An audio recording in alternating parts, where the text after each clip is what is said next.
የድርድር ጉዳይ የድርጅቱ የበላይ አመራር ውሳኔ የሚያሳልፍበት ጉዳይ ነው።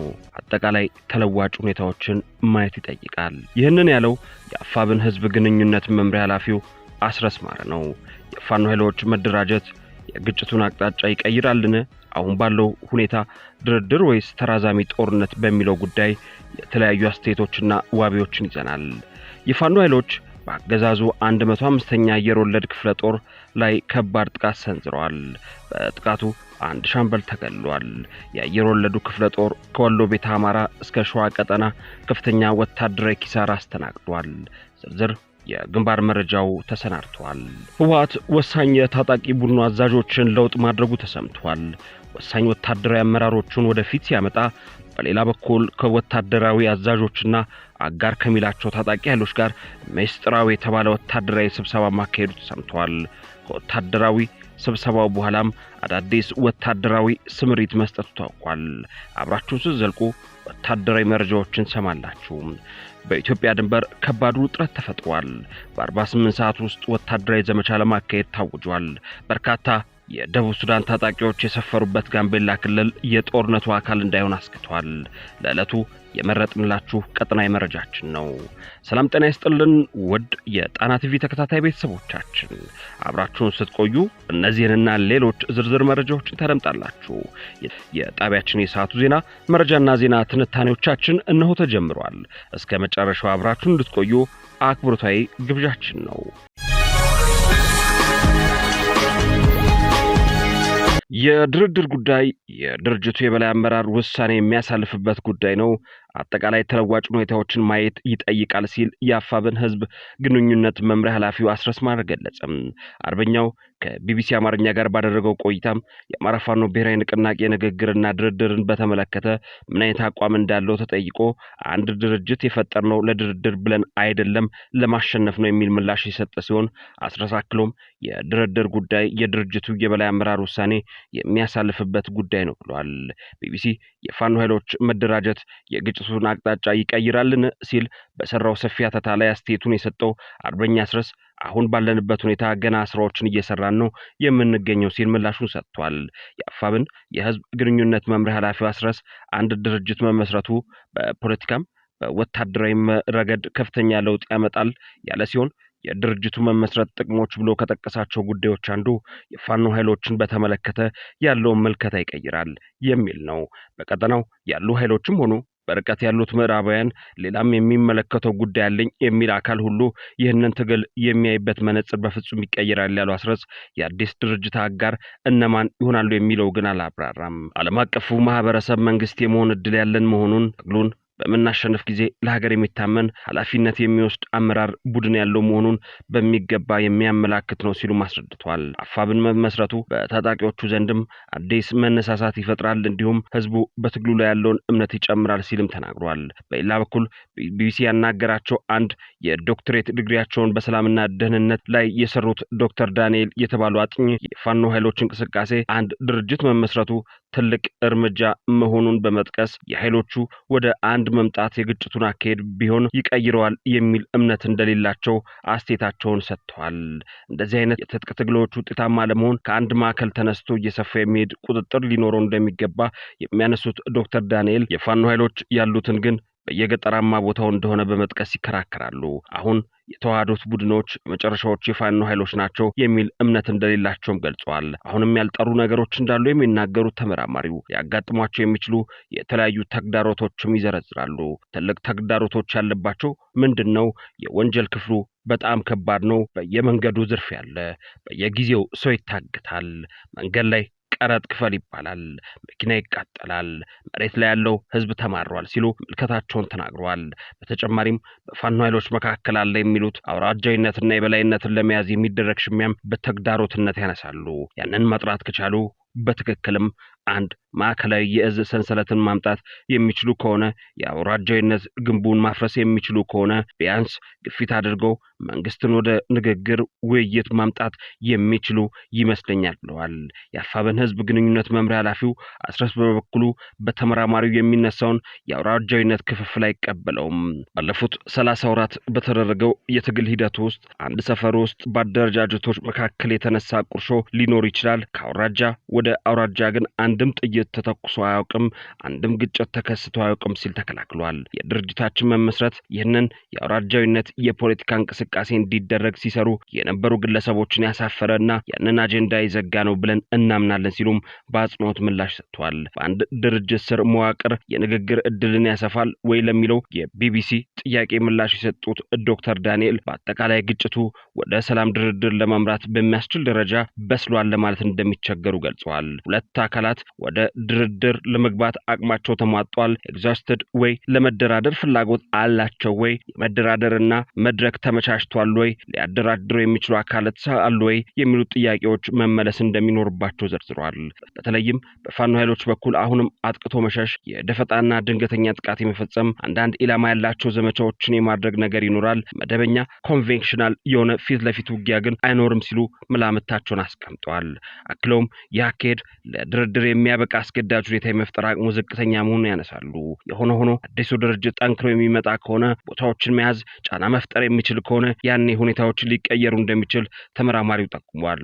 ዶክተር ዳንኤል የዚህ አይነቱ መዋቅር የመጨረሻ ግብ ለድርድር የሚያበቃ ጫና መፍጠር መሆን አለበት የሚል አቋም እንዳላቸው ሲናገሩ፣ በአጠቃላይ ግን የፋኖ ኃይሎች በአንድ መዋቅር ስር መደራጀታቸው ድርድርን በተመለከተ በጋራ እንዲወስኑ እንዲሁም በጠንካራ የእዝ ሰንሰለት ውሳኔውን ወደ መደበኛው ተዋጊ ማውረድ እንዲችሉ እድል እንደሚፈጥር አመልክተዋል። የአማራ ፋኖ ብሔራዊ ንቅናቄ ሰላም ንግግርና ድርድርን በተመለከተ ምን አይነት አቋም እንዳለው የተጠየቀው የህዝብ ግንኙነት መምሪያ ኃላፊው አርበኛ አስረስ አንድ ድርጅት የፈጠርነው ለድርድር ብለን አይደለም ለማሸነፍ ነው የሚል ምላሽ በመስጠት የድርድርን ጉዳይ በተመለከተ ወደፊት አጠቃላይ ተለዋጭ ሁኔታዎችን አይቶ የድርጅቱ የበላይ አመራር ውሳኔ የሚያሳልፍበት ጉዳይ ነው ብለዋል።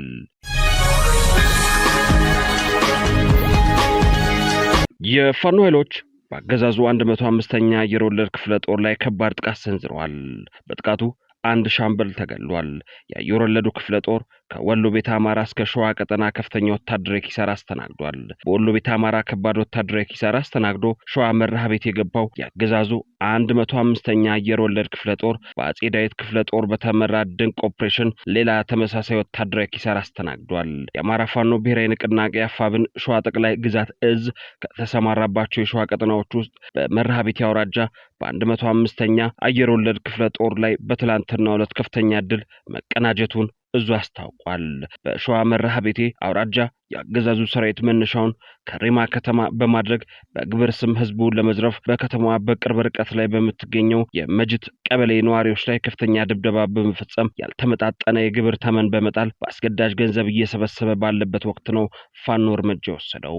አፋብን ሸዋ ጠቅላይ ግዛት እዝ አጼ አምደ ጽዮን ኮር የጀግናው አጼ ዳዊት ክፍለ ጦር አካል የሆኑት አስረስ ዳኜ አንደኛ ሻለቃ በተፈጸመው በዚህ መብረቃዊ ጥቃት የብልጽግናው አየር ወለድ አባላት ሞትና ቁስለኛ ሆነዋል። በጥቃቱ አንድ አየር ወለድ ኮማንዶ ሻምበል አመራር በውጊያ እንደተገደለ ተሰምቷል።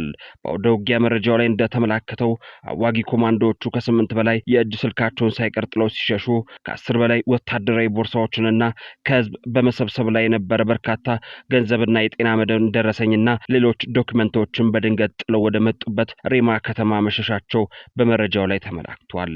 ይህ በእንዲህ እንዳለም በሸዋ ይፋትና ጥሙጋ አውራጃ ይፍራታና ግድም ወረዳ የአልላና የይምለዋ ቀበሌ ነዋሪዎች የሆኑት በርካታ ንጹሃን ወገኖች በብልጽግናው ካድሬዎች ትዕዛዝ ሰጪነት ጥቃት እየተፈጸመባቸው መሆኑ ከአካባቢው ምንጮች ሰምተናል።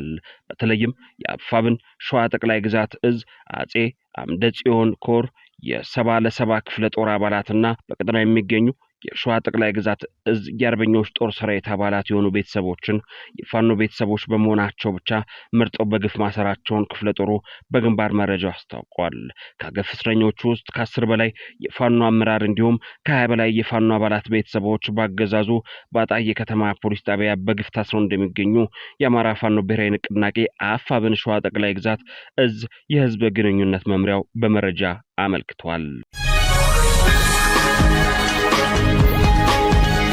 ህወሓት ወሳኝ የታጣቂ ቡድኑ አዛዦችን ለውጥ ማድረጉ ተሰምቷል። ወሳኝ የተባሉ ወታደራዊ አመራሮችን ወደፊት ሲያመጣ፣ በሌላ በኩል ከወታደራዊ አዛዦችና አጋር ከሚላቸው ታጣቂ ኃይሎች ጋር ሚስጥራዊ የተባለ ወታደራዊ ስብሰባ ማካሄዱ ተሰምቷል። ከወታደራዊ ስብሰባ በኋላ አዲስ ወታደራዊ ስምሪት መስጠቱም ታውቋል። በእነ ፈትለወርቅ ገብረ እግዚአብሔር የሚመራው የህወሓት ቡድን ለታጣቂ ኃይሉ የአመራር ለውጥ ማድረጉ ተሰምቷል።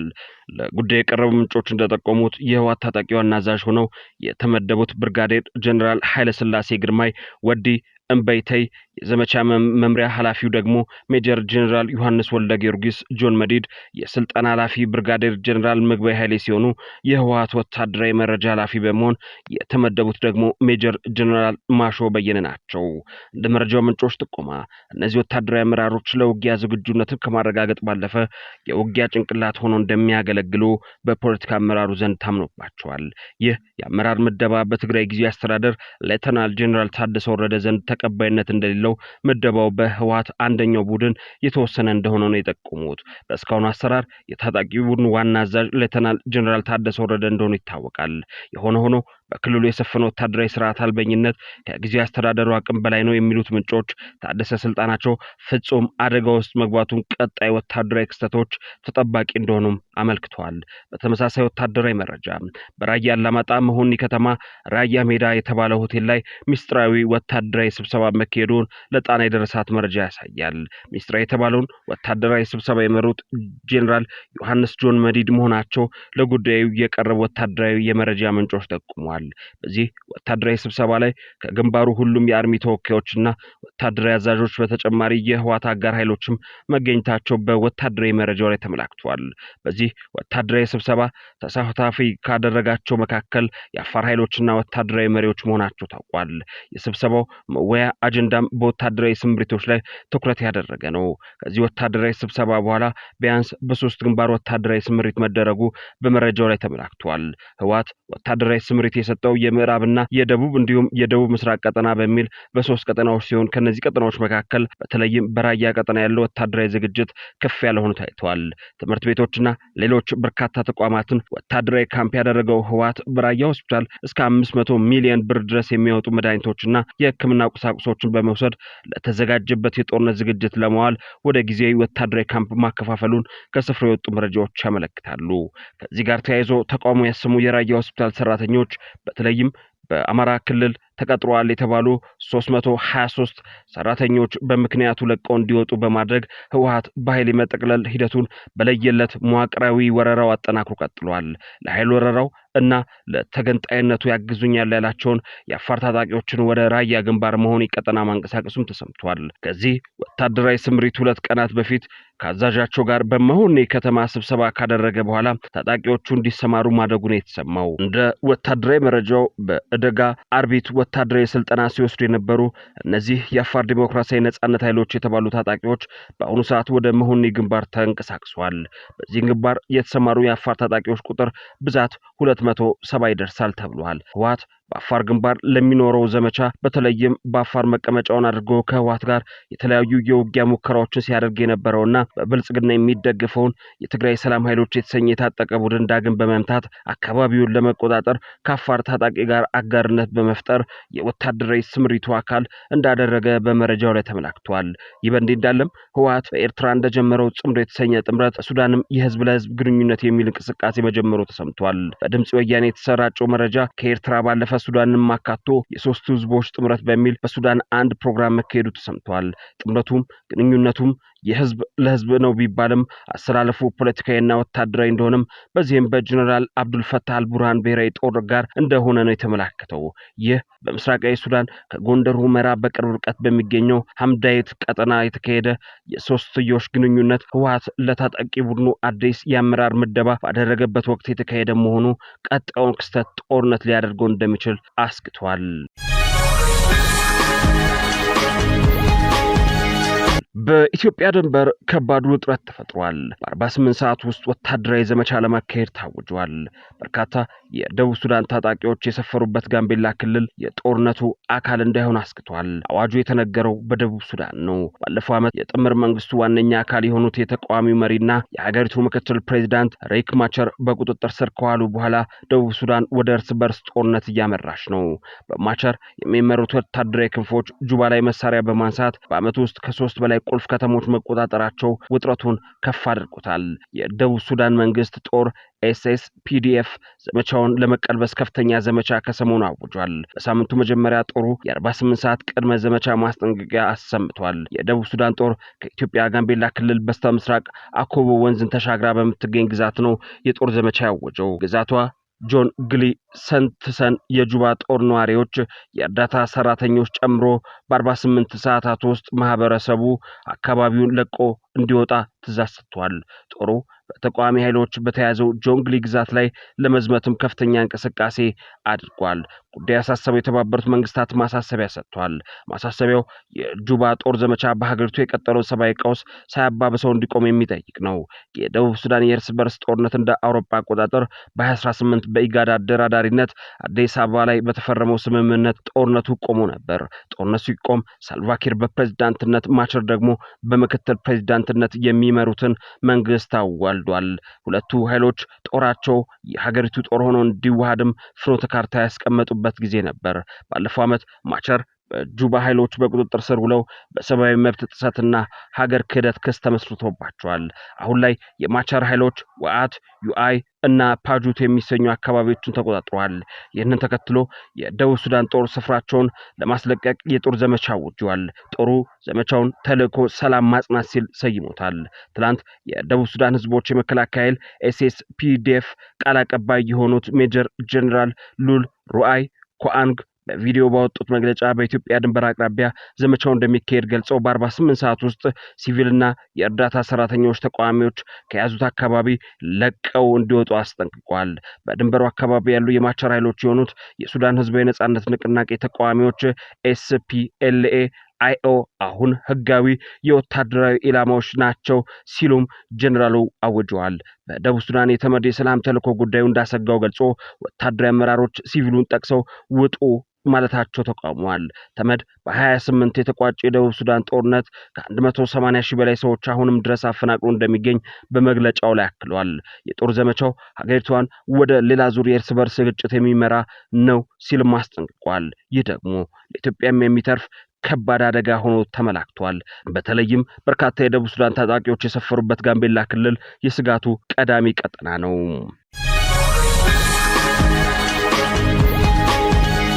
በመጨረሻም በአሜሪካ ከሚኖሩ ኢትዮጵያውያን ውስጥ ከ5000 በላይ ዜጎች ስጋት ላይ ናቸው። ስጋቱ አሜሪካ ለኢትዮጵያውያን ሰጥታ የነበረውን ጊዜ ከለላ የማግኘት መብት ማቋረጣን ተከትሎ የመጣ ነው።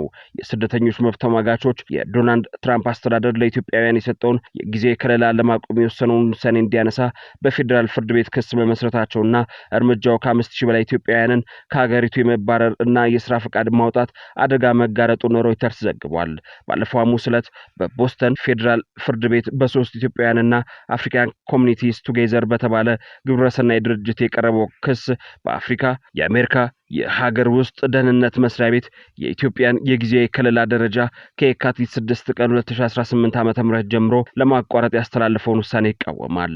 ከሳሾቹ የሀገር ውስጥ ደህንነት ጸሐፊ ክሪስቲኖም በኢትዮጵያ በተለይም በአማራ ክልል ቀጣይነት ያለው ግጭትና ሰብአዊ ቀውስ ባለበት ሁኔታ የ60 ቀን የቅድሚያ ማስጠንቀቂያ ብቻ በመስጠት ከለላው መቋረጡን ይሞግታሉ። በተጨማሪም ውሳኔው ነጭ ባለመሆኑ ስደተኞች ላይ ባለው የዘር ጥላቻ የተነሳ የተወሰነ ነው ሲሉ ከሰዋል። ሮይተርስ የድርጅቱ ዋና ዲሬክተር አማሃ ካሳን ጠቅሶ እንደዘገበው ያስተዳደሩ የኢትዮጵያን የጊዜያዊ ጥበቃ ደረጃ ግምገማ በፖለቲካና በዘረኝነት የተነሳ እንጂ የህግ የበላይነትን ያከበረ አይደለም ብለዋል። የጊዜያዊ ጥበቃ ደረጃ በትጥቅ ግጭት፣ በተፈጥሮ አደጋ ወይም በሌሎች አስከፊ ሁኔታዎች ለተጎዱ ሀገራት ዜጎች ከሀገር ያለ መባረር መብትና የስራ ፈቃድ የሚሰጥ ፕሮግራም ነው። ይህ ፕሮግራም ለኢትዮጵያውያን ለመጀመሪያ ጊዜ የተሰጠው በ2014 ዓ.ም በፕሬዚዳንት ጆ ባይደን አስተዳደር ወቅት ከህወሓት ጋር በተቀሰቀሰው ጦርነት ምክንያት ሲሆን በኋላም በአማራ ክልል በቀጠለው ጦርነት ምክንያት በ2016 ዓ.ም ታድሶ ነበር። የአገር ውስጥ ደህንነት መስሪያ ቤት ባለስልጣናት በበኩላቸው ውሳኔውን በመከላከል የጊዜያዊ ከለላ መቼም ቢሆን ለዘለቄታው ታስቦ የተዘጋጀ ፕሮግራም አይደለም ሲሉም ገልጸዋል። በኢትዮጵያ ያለው ሁኔታም ጥበቃውን ለመቀጠል የሚያስችለውን ህጋዊ መስፈርት አያሟላም ብለዋል። የክስ የትራምፕ አስተዳደር እንደ ሄቲ፣ ቬኔዙዌላ፣ ሶሪያና ደቡብ ሱዳን ያሉ የሌሎች ሀገራት ዜጎች የነበራቸው መሰል ጥበቃ ለማቋረጥ የወሰደውን እርምጃ ለመቃወም ከቀረቡ ተከታታይ ክሶች መካከል የቅርብ ጊዜው ነው።